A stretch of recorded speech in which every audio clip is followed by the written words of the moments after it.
Mapalad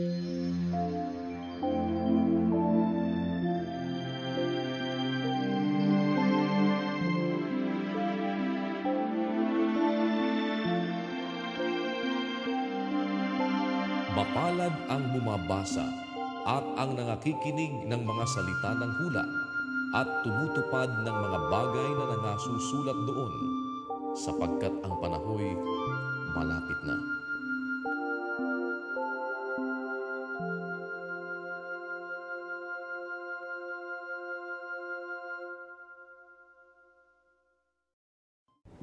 Gawa, Kapitulo 6.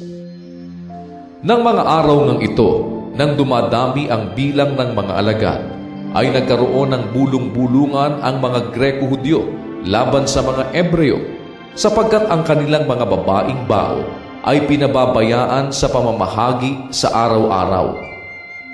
At tinawag ng 12 ang karamihang mga alagad at sinabi, "Hindi marapat na aming pabayaan ang salita ng Diyos at mga glingkod sa mga dulang.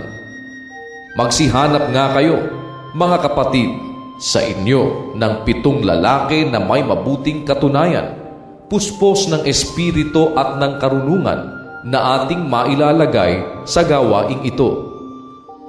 Datapwat magsisipanatili kaming matibay sa pananalangin at sa ministeryo ng salita.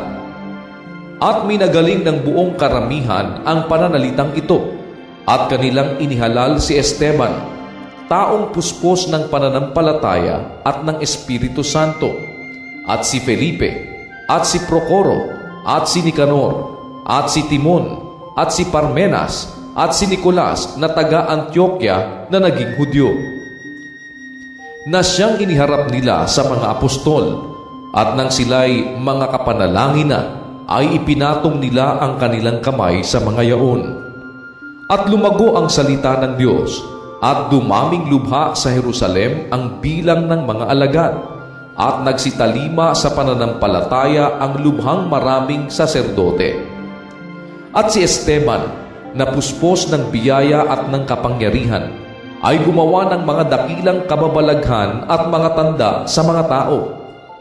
Datapwat nagsitindig ang ilan sa nangasa sinagoga, na tinatawag na sinagoga ng mga Libertino, at ng mga Sireneo, at ng mga Alejandrino, at ng mga taga-Cilicia at taga-Asya, na nangakipagtalo kay Esteban. At hindi sila makalaban sa karunungan at sa espiritu na kanyang ipinangungusap.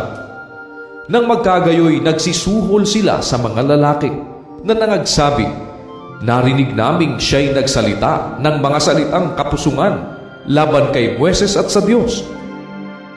At kanilang ginulo ang bayan, at ang mga matanda, at ang mga eskriba, at kanilang dinaluhong at sinunggaban si Esteban, at dinala siya sa Sanhedrin. At nangagharap ng mga saksing sinungaling na nangagsabi, "Ang taong ito'y hindi naglilikat ng pagsasalita ng mga salitang laban dito sa dakong banal at sa kautusan.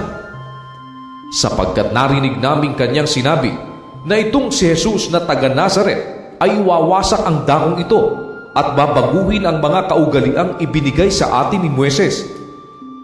At ang lahat ng nangakaupo sa Sanhedrin na nagsisititig sa kanya ay kanilang nakita ang kanyang mukha na katulad ng mukha ng isang anghel.